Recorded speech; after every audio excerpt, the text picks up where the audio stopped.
genocide atau ethnic cleansing. Kalau memang 2 poin itu yang ditanyakan memang tidak terjadi pada kapan.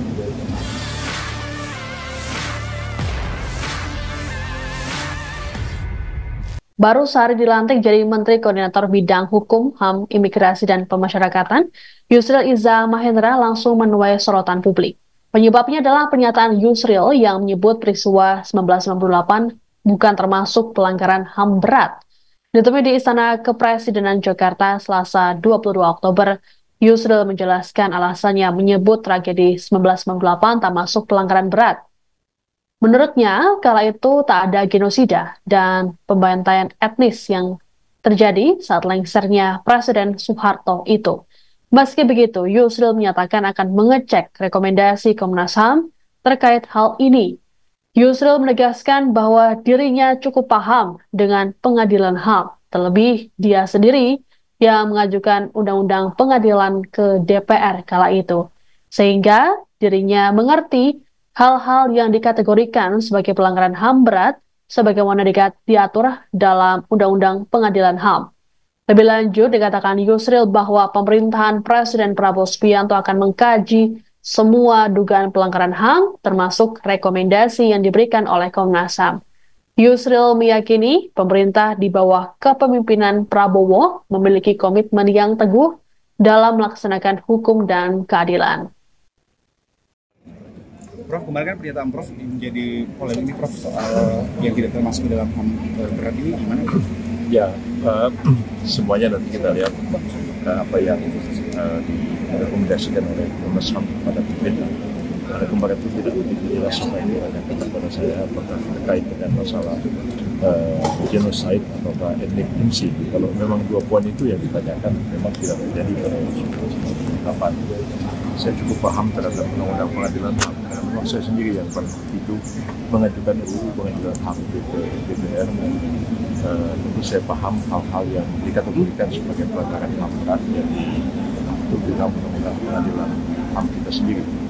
Dan tentu pemerintah akan mengkaji semua itu, termasuk juga apa yang sudah diserahkan ke tim dari pemerintah pada waktu yang lalu dan juga rekomendasi yang masih akan komunikasikan hal ini dan komunikasikan dengan Pak Natalius Pigai untuk menelaah dan mempelajari berbagai rekomendasi tentang pelanggaran HAM berat yang terjadi di masa yang lalu dan bagaimana sikap pemerintah kita ke depan itu sesuatu yang kita bahas dan kita koordinasikan bersama-sama. Kita bisa keyakinan yang teguh bahwa pemerintah ini pemerintah yang baru dan Pak Prabowo Subianto yang punya banyak dalam melaksanakan hukum dan keadilan juga ke depan kehidupan bangsa dan negara. Adapun pernyataan Yusril yang kemudian menuai polemik ini disampaikannya sebelum acara pelantikan Menteri Kabinet Merah Putih Senin 21 Oktober di Istana. Yusril mengatakan bahwa tidak ada pelanggaran HAM berat yang terjadi di Indonesia dalam beberapa tahun terakhir. Menurutnya, kekerasan yang masuk pelanggaran HAM berat adalah genosida. Kekerasan jenis tersebut terjadi di masa kolonial. Adapun Presiden ke-7 RI Joko Widodo pada 11 Januari 2023 telah mengakui 12 pelanggaran HAM berat di masa lalu yang terjadi di Indonesia. Hal ini disampaikan Jokowi seusai menerima laporan dari tim penyelesaian non-yudisial pelanggaran hak asasi manusia. Tak hanya mengakui, Jokowi juga menyesalkan terjadinya pelanggaran HAM berat di masa lalu. Pelanggaran HAM berat yang diakui kepala negara kala itu adalah peristiwa 1965-1966 saat pembantaian orang-orang yang dituduh pendukung komunisme.